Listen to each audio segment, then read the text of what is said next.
हमारी आज की कहानी है मायका और ससुराल। यानी एक बेटी की कहानी है उसके मायके और ससुराल की। ससुराल में वो पहली सुबह आज भी याद है।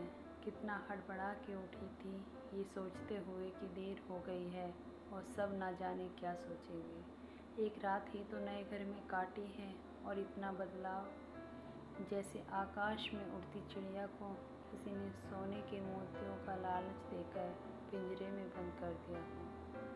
शुरू के कुछ दिन तो यूं ही गुजर गए। हम घूमने बाहर चले गए। जब वापस आए तो सासू माँ की आंखों में खुशी तो थी, लेकिन बस अपने बेटे के लिए ही दिखी मुझे। सोचा शायद नया रिश्ता है, एक दूसरे को समझते देर लगेगी, लेकिन समय ने जल्दी ही एहसास करा दिया कि मैं यहाँ बहू हूँ। जैसे चाहूँ वैसे नहीं रह सकती। कुछ कायदे मर्यादा हैं जिनका पालन मुझे करना होगा। धीरे धीरे बात करना, धीरे से हंसना, सबके खाने के बाद खाना, ये सब आदतें जैसे अपने आप ही आ गई। घर में माँ से कभी कभी ही बात होती थी। धीरे धीरे पीहर की याद सताने लगी। ससुराल में पूछा तो कहा गया अभी नहीं, कुछ दिन बाद। जिस पति ने कुछ दिन पहले ही मेरे माता पिता से ये कहा था कि पास ही तो है, कभी भी आ जाएगी, उनके भी सुर बदले हुए थे।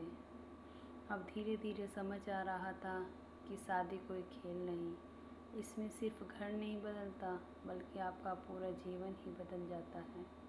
आप कभी भी उठ के अपने पीहर नहीं जा सकते। यहाँ तक कि कभी याद आए तो आपके पीहर वाले भी बिन पूछे नहीं आ सकते। पीहर का वो अल्हड़पन, वो बेबाक हंसना, वो झूठे मुँह रसोई में कुछ भी छू लेना, जब मन चाहे तब उठना, सोना, नहाना, सब बस अब यादें ही रह जाती हैं। अब मुझे समझ आने लगा था कि क्यों विदाई के समय सब मुझे गले लगा कर रो रहे थे। असल में मुझसे दूर होने का एहसास तो उन्हें हो ही रहा था, लेकिन एक और बात थी जो उन्हें अंदर ही अंदर परेशान कर रही थी कि जिस सच से उन्होंने मुझे इतने साल दूर रखा, वो अब मेरे सामने आ ही जाएगा। पापा का ये झूठ कि मैं उनकी बेटी नहीं बेटा हूँ, अब और दिन नहीं छुप पाएगा। उनकी सबसे बड़ी चिंता ये थी, अब उनका ये बेटा जिसे कभी बेटे होने का एहसास नहीं कराया था, जीवन के इतने बड़े सच को कैसे स्वीकार करेगा। माँ को चिंता थी कि उनकी बेटी ने कभी एक गिलास पानी का नहीं उठाया, तो इतने बड़े परिवार की जिम्मेदारी कैसे उठाएगी। सब इस विदाई और मेरे पराए होने का मर्म जानते थे, सिवाय मेरे। इसलिए सब ऐसे रो रहे थे जैसे मैं डोली में नहीं, अर्थी में जा रही हूँ। आज मुझे समझ आया कि उनका रोना गलत नहीं था। हमारे समाज का नियम ही ये है कि एक बार बेटी डोली में बिठा विदा हुई तो फिर वो बस मेहमान ही होती है घर की।